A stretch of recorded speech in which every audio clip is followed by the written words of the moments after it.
Um comerciante de 47 anos atropela um guarda municipal a tentar fugir de uma operação de combate à pirataria. Nós temos as imagens e a informação da Carla Ramil. Aqui, ó, olho na notícia. Pelas câmeras de segurança da Guarda Municipal de Piracicaba, é possível ver a fuga de um homem suspeito de ser contrabandista e de trabalhar em um camelódromo que foi fechado pela Polícia Federal na semana passada, durante a operação em parceria com a Prefeitura da cidade, Polícia Civil e GM. A força-tarefa foi organizada para coibir a pirataria. Assim que os guardas se aproximam do carro onde está o comerciante, ele arranca o veículo em alta velocidade. O homem sai tão rápido que atropela um dos GMs que estava em uma bicicleta.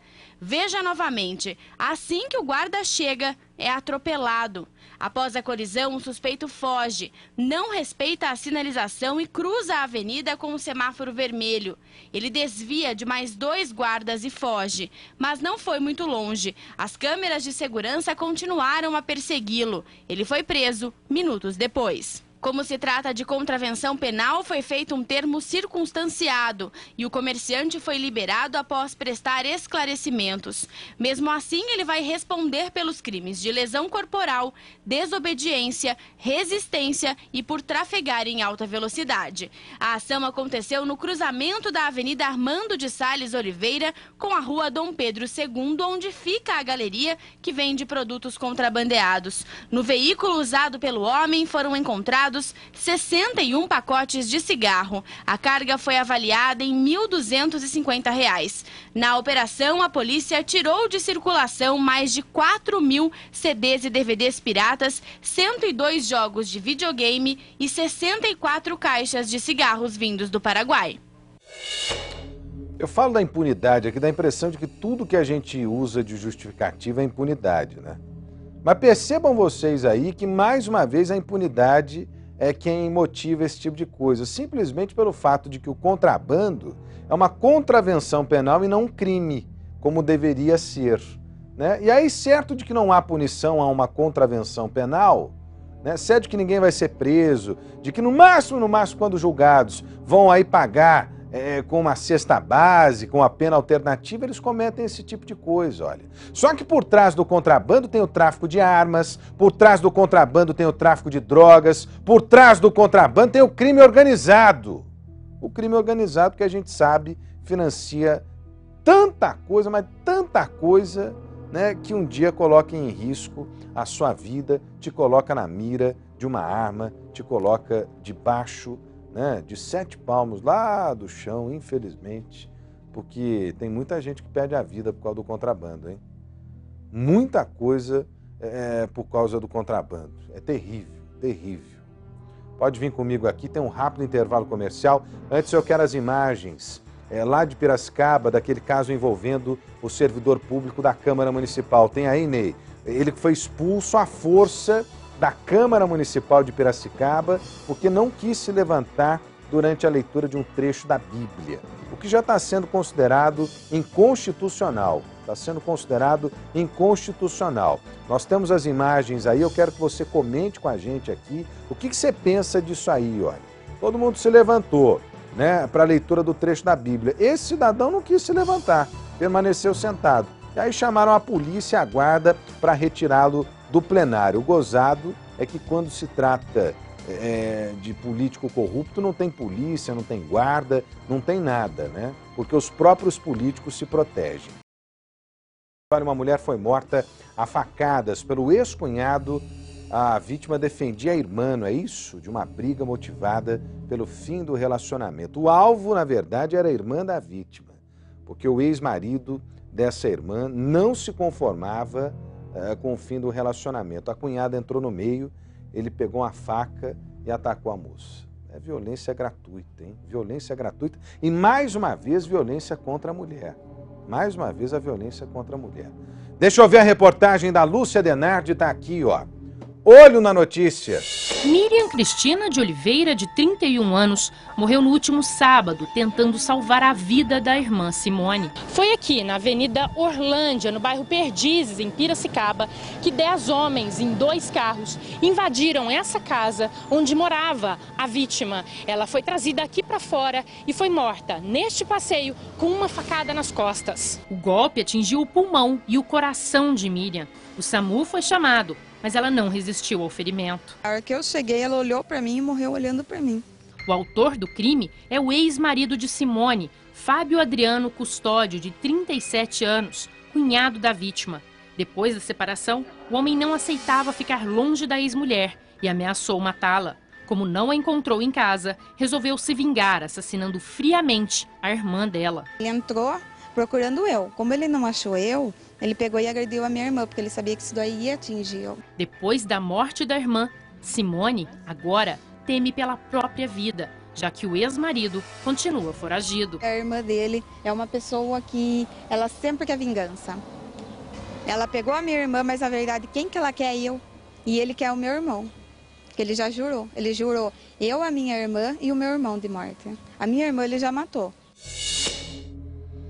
Olha, mais uma vez uma mulher é vítima da violência. Mais uma vez uma mulher é vítima da violência.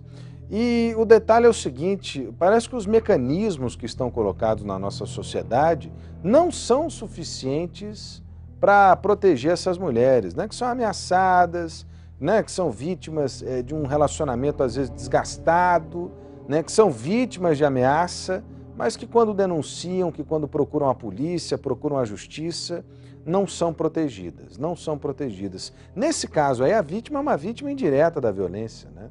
Porque o alvo não era ela, era a irmã dela. E aí ela estava no meio, foi tentar ajudar a irmã, acabou assassinada por esse covarde que você está vendo aí nas imagens. Ô Vinícius, parece que a DIG, a Delegacia de Investigações Gerais de Campinas, aliás, de Piracicaba, está investigando esse caso, está na captura desse camarada aí, não é isso? Na tentativa de localizar esse homem que está foragido depois de cometer o crime. Ah, que coisa, hein? Mostra a imagem dele de novo aí, e essa imagem precisa ficar estampada na tentativa, inclusive, de fazer com que as pessoas que o reconheçam, o vejam por aí, possam denunciar a polícia, né, para que esse homem possa ser preso o quanto antes possível.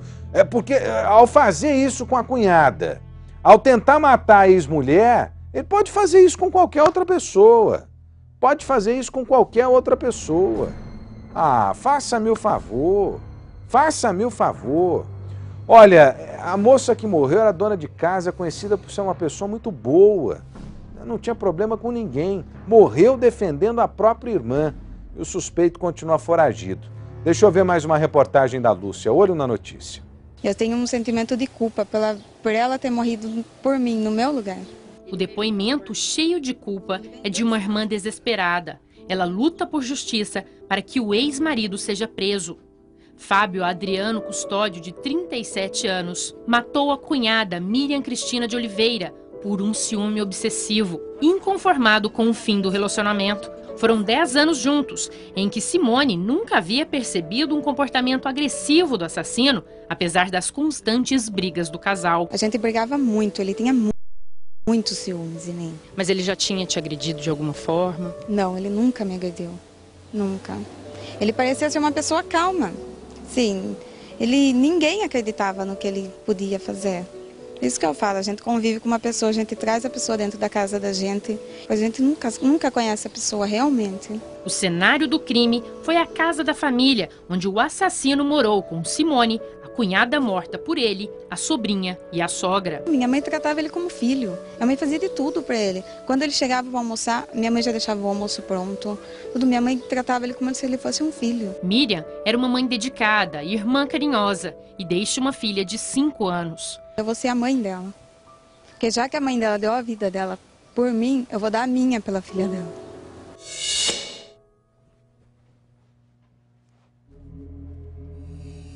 Olha, tomara que a polícia consiga localizar esse homem o quanto antes possível, que a dor que esse homem, né, esse crime cometido por ele de maneira covarde, porque essa vítima não tinha nem como se defender, Ela não tinha nem como se defender. Tomara que a polícia consiga prender esse homem o quanto antes possível. Agora, precisa ficar na cadeia, não adianta prender também a justiça soltar porque a lei manda soltar, né?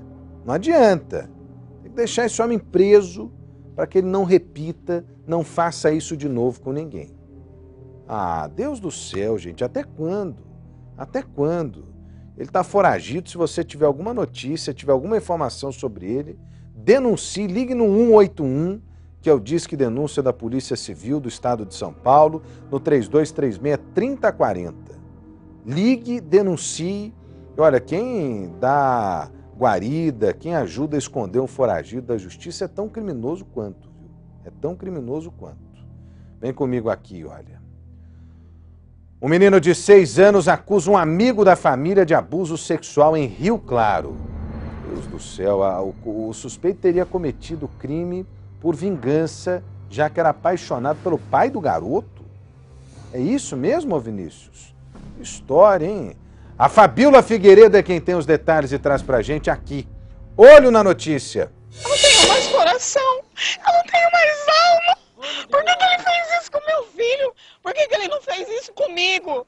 Por que ele não me matou? Por que ele fez isso com o Ângelo? Um relato de desespero. O desabafo de uma mãe que ouviu da boca do próprio filho, de apenas 6 anos, a revelação de uma sequência de abusos sexuais aterrorizante. Ele comeu dentro da minha casa. Ele comprou brinquedo que eu tenho até hoje, que ele deu pro meu filho. Ele é um monstro. O monstro a que a mãe se refere é um dos suspeitos. A família acusa o homem identificado como Reginaldo José de Melo, de 36 anos, de ter planejado a violência sexual por vingança. O mandante, porque foi pago para fazer isso com o meu filho, o nome dele é Reginaldo. Ele trabalha na prefeitura.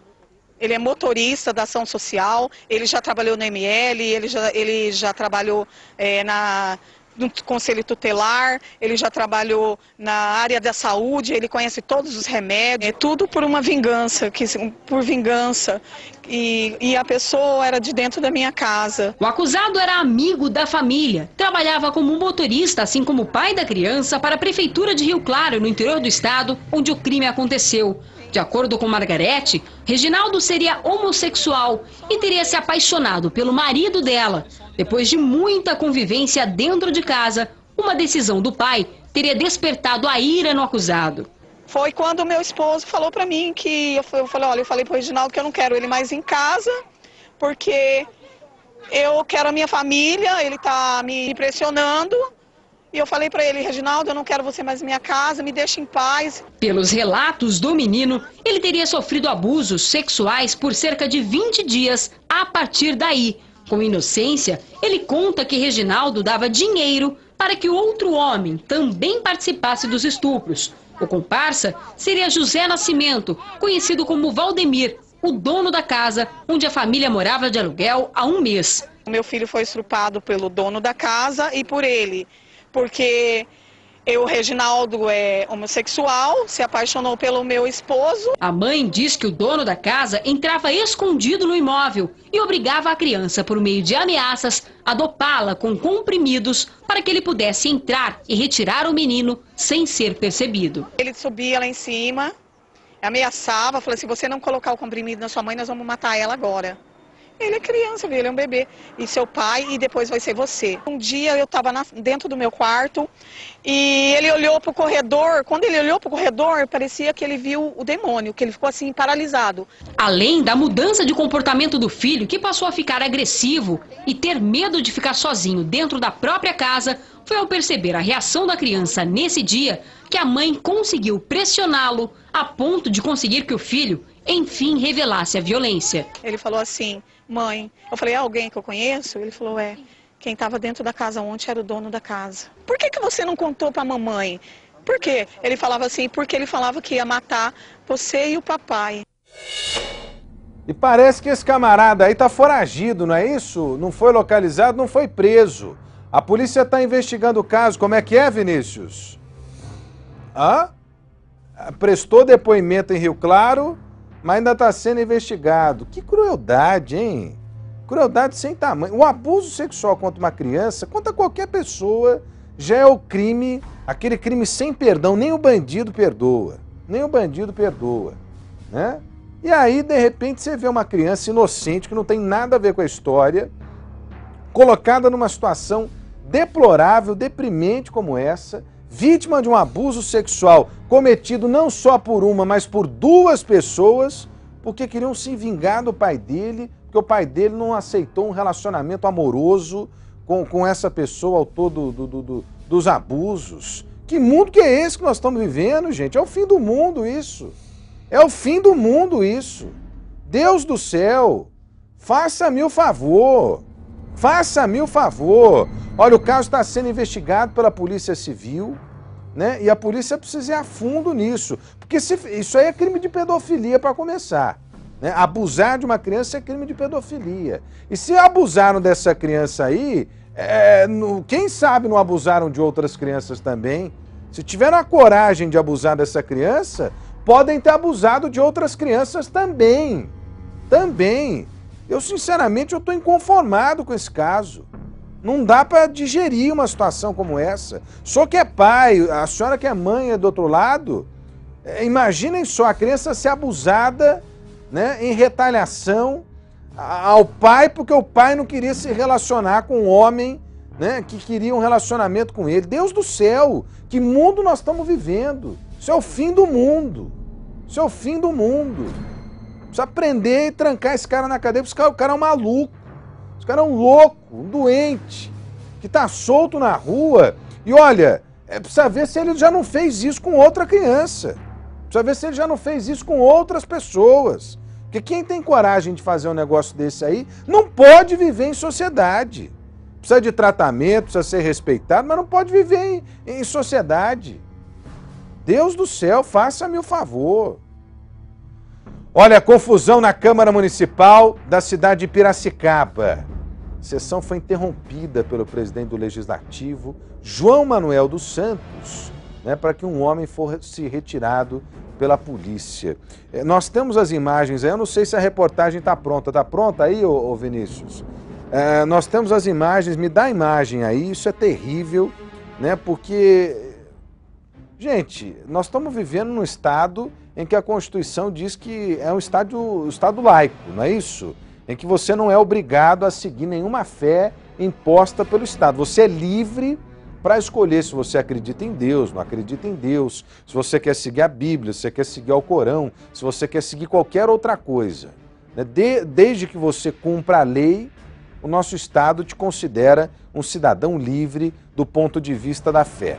O que aconteceu nesse caso aí foi o seguinte: esse camarada estava assistindo a sessão da Câmara Municipal e aí é um procedimento previsto em regimento interno na Câmara que ao final das sessões seja lido um trecho da Bíblia. As pessoas, né, têm o hábito de se levantar para ouvir o trecho da Bíblia. Parece que esse servidor não levantou, ficou sentado. Um dos vereadores percebeu que ele estava sentado, houve uma confusão, tumulto, ele não queria sair e foi retirado à força pela Guarda Municipal e pela Polícia Militar. E aí a pergunta que eu estou fazendo para o senhor e para a senhora, que podem acessar aí o Facebook, é a seguinte: diante disso aí, hein, os vereadores, a Guarda, a Polícia agiu de maneira correta ou não? Eu prefiro, né, dizer aqui que eu não vejo a mesma vontade da polícia, da guarda, dos políticos quando o assunto é sacanagem, quando o assunto é gente metendo a mão no dinheiro do povo. Quando é corrupção, eles deixam passar. Aí no momento em que o cidadão ali, na minha interpretação, estava exercendo um momento, né, de liberdade, porque isso está previsto na Constituição, ele acaba sofrendo uma sanção como essa. Olha, a Patrícia de Moraes que concorda comigo aqui. A Geisa, faça-me o favor, hein? A Luciene, meu Deus, por que não fazem isso com os ladrões, né, que têm botado a mão na grana do povo? Faça-me o favor, me ajuda aí, diz a Magda. A dona Cidinha Fufuli, que aliás é uma das cidadãs mais atuantes do ponto de vista da fiscalização do cidadão com a política aqui em Campinas. Diz o seguinte: isso é uma indecência. Com certeza os nobres vereadores não tinham projetos viáveis para apresentar à população, por isso já é um caso de polícia, resolveram chamar a polícia para dar visibilidade. O William Dário, que eu saiba quem escreveu a Bíblia, escreveu sentado. A Ivone Nascimento também não concorda com essa atitude. A Rosana, cadê os direitos? Tá aqui, olha. Cadê os direitos do cidadão? É uma pouca vergonha. O Caio, este é o maior problema do nosso país, a falta de bom senso e pessoas preparadas na gestão pública. O Rafael, acho um absurdo. O Marcos também não concorda. A Diva diz que é preconceito. A Selma, é a coisa mais ridícula que eu já vi. Será que neste país os políticos nunca terão bom senso? Vergonha. A Vera, então voltou a ditadura e não sabíamos. É uma vergonha para nós piracicabanos, ela que é lá da cidade de Piracicaba, e assim vai. Ninguém está dizendo aqui que tem que desrespeitar religião nenhuma. Muito pelo contrário, eu abri o programa dizendo aqui, eu sou temente a Deus, né? E para mim Deus está acima de todas as coisas. Mas isso não significa que eu tenho que impor à força aquilo que eu penso. Eu penso dessa maneira, gostaria que as pessoas seguissem os ensinamentos de Deus, de Jesus, para que tivéssemos uma sociedade melhor. Mas vivemos num Estado livre. E nesse Estado livre, não é possível que políticos tomem atitudes arbitrárias como essa. Atitudes arbitrárias como essa. Nós consultamos a OAB, parece que a OAB considera esse caso aí abuso, né? Abuso. Considera o caso inconstitucional. Inconstitucional. Faça-me o favor. Estão perdendo tempo de fazer isso enquanto deveriam estar lutando pelos direitos do cidadão. É isso. Tem um rápido intervalo, eu volto já, daqui a pouquinho tem o Datena para todo o Brasil. Até já.